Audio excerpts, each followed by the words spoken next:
does not run for political office. Does the NRA truly have that much power, John?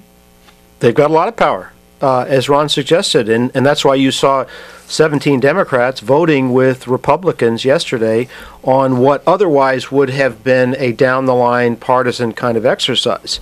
On what issue? On the Holder contempt citation, sorry.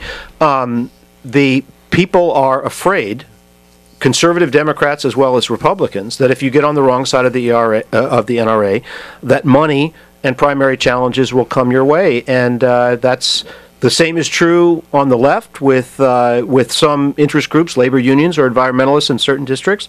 So it's not unique to the right, but it is true of the NRA. And it definitely depends on what part of the country we're talking about. This is particularly true for members who run in rural districts. I think that's and also parts of the Midwest. The NRA is very powerful. Also notable, Ron Barber, who replaced Gabrielle Giffords in Arizona, voted with the Republicans.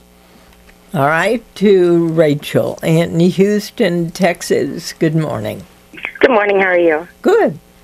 Good. I just wanted to talk about the Fast and Furious thing real quick. I was curious to what end the operation, what they were trying to prove or what the point of it was, and also how politicians or the NRA plan on being able to use what happened as far as lawmaking goes when it didn't even happen on U.S. soil. Ron.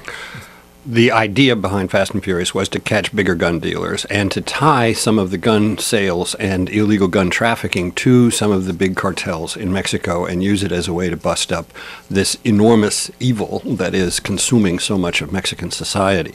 That was a very grand and ultimately misdirected ambition. As far as how it's come back to bite people here, I think John already mentioned earlier that there was a shootout in which some of the guns that had gun-walked into Mexico came back and killed a U.S. border agent, and that has been the emotional cutting edge of this issue all along. Here's an email from Robert who says, how does Mr. Holder's behavior compare with Karl Rove's refusal to honor a congressional subpoena?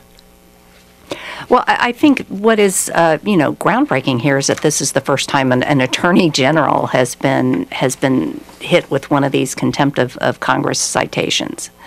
And here's another from Gary N.